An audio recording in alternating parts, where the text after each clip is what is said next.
మండలి ఇన్ఛార్జ్ చిట్టుగా నాగరాజు గారు మాట్లాడకండి. ఎమ్మెల్సీ శ్రీనివాసరావు గారు, సత్యనారాయణ గారు అందరూ కలిసి 2 సెట్ల నామినేషన్ ని అనుకున్న టైంకి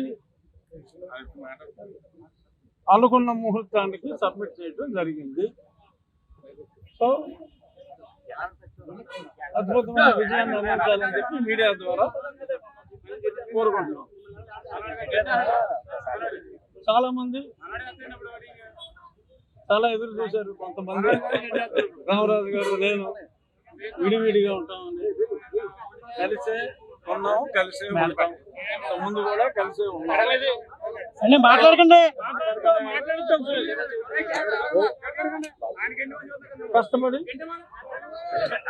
వాతావరణం ఎంత సానుకూలంగా ఉన్నప్పటికీ కూడా కష్టపడి అత్యధిక మెజారిటీ సాధించే దిశగా రామరాజు గారి నాయకత్వంలో.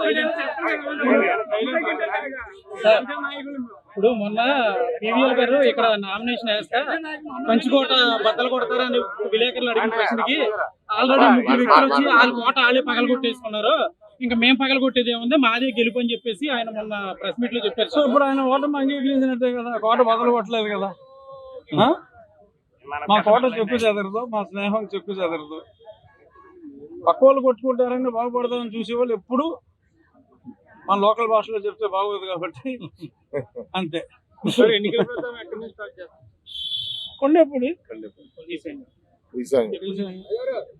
ఒకసారి తిరుపతి వెళ్ళి వచ్చేస్తాను. రేపు వెళ్ళి వచ్చిన వెంటనే కార్యక్రమం ఆల్రెడీ మా ప్రచారం అంతా మా రామరాజు గారు చేసేసారు, ఇంటింటికి తిరిగారు. అందరూ సైకిల్ చేసాం ప్రచారం, అదే ప్రచారం సైకిల్. సో అంచేత ఆయన ఆల్రెడీ చాలా కష్టపడ్డారు. ఇద్దరు కలిసి మళ్ళీ కష్టపడతాం.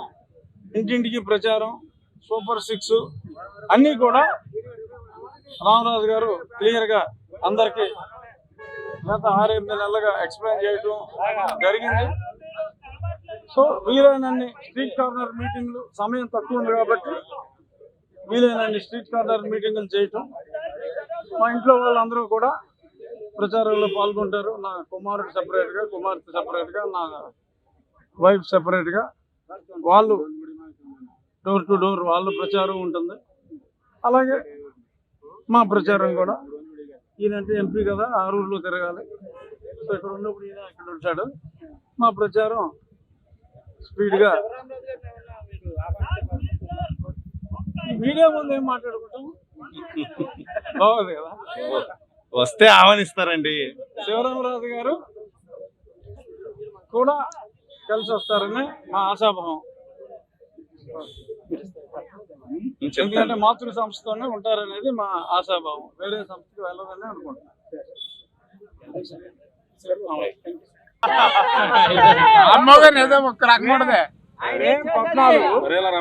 నా పుట్టినరోజు ఈ పనికి మాలినోడు కడపోడు.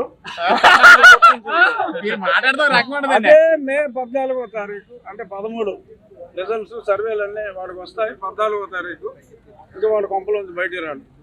ఆ సర్వే పోస్ట్ పోల్ సర్వేలు వస్తాయి, పోస్ట్ పోల్ సర్వేలు వస్తాయి. ఆ రోజే వాడు ఇంట్లోంచి తాడేపల్లి ఇంట్లోంచి బయటికి రాడు. అంతవరకు చెప్తా. ఇది మన గోదావరి జిల్లాల పౌరుషానికి, పులివెందులోడి అహంకారానికి జరుగుతున్న యుద్ధం. మనం అందరం సిద్ధమే అంటాడు, అది కాదు సిద్ధం. యుద్ధానికి రాగొట్టేయడానికి, పులివెందులోడిపై యుద్ధానికి గోదావరి జిల్లాల అల్లూరి స్ఫూర్తితో గోదావరి జిల్లాల వాళ్ళందరూ కూడా సిద్ధం. సో మన యాసని, మన భాషని విమర్శిస్తున్నారు.